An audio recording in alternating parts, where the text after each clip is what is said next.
Volonté de ma part, de notre part aussi, équipe responsable avec le département, de lutter contre le chômage de longue durée et de cette façon de réhabiliter chacun dans la vie de la cité. Quand on est privé durablement d'emploi, c'est difficile parfois de se sentir à sa place dans la vie d'une cité.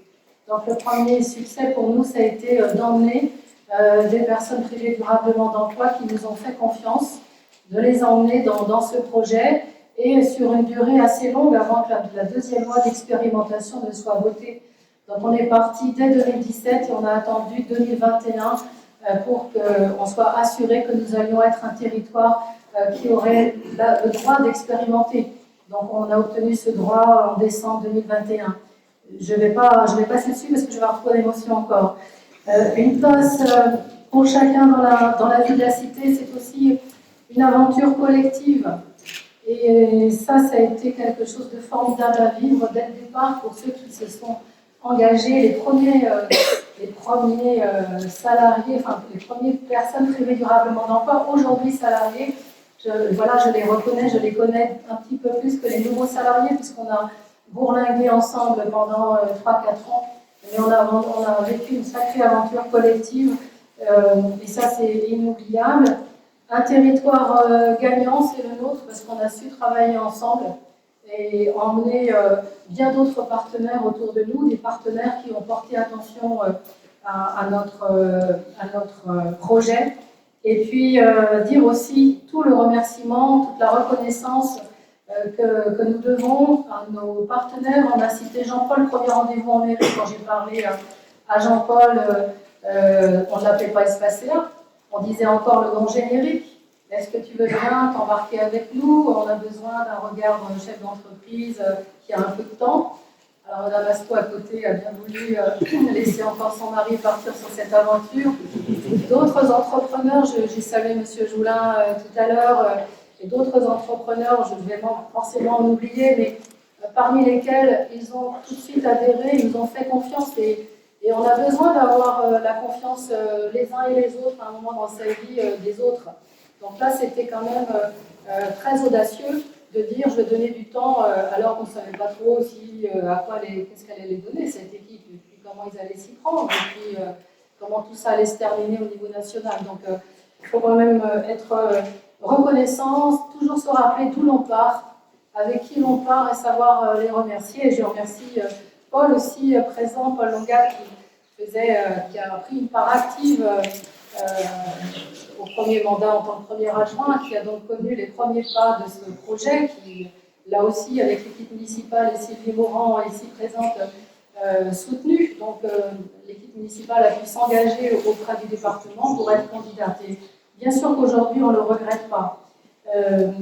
Je voudrais également, quand on dit savoir d'où l'on vient, remercier les premières personnes qui ont constitué l'équipe projet, donc Pauline Gaumet, qui est maintenant qui a participé activement à la mobilisation et qui est aujourd'hui remplacée, ou en tout cas Julie, je cherche Julie qui est par là, Julie pour me rapprocher, qui maintenant a pris le relais de Pauline pendant son congé maternité, et puis l'équipe de direction, Magali Fontenot, et puis Vincent Lépinet, qui ont été la première équipe de direction dès janvier 2022 à prendre les rênes de ce qui a été donc l'entreprise Espacea, et bien sûr Mélanie Viguier et Delphine Chevalier et tout l'encadrement qui s'est associé avec leur équipe de direction qui ont pris le relais avec beaucoup de volonté et de ténacité, et je les en remercie. Et puis je voudrais remercier tous les bénévoles, encore une fois, que j'ai sans doute pas cités, tous les partenaires aussi, et puis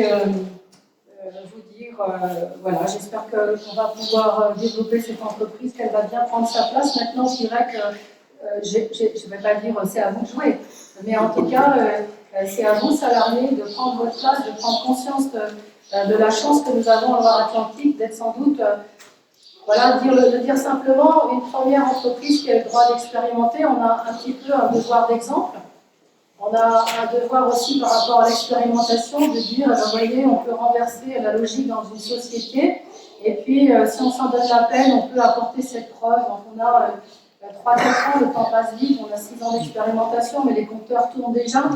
Donc je voudrais aussi dire que le travail qui a été mené depuis le top départ, 1er janvier 2022, de l'entreprise Espacea, c'est prodigieux.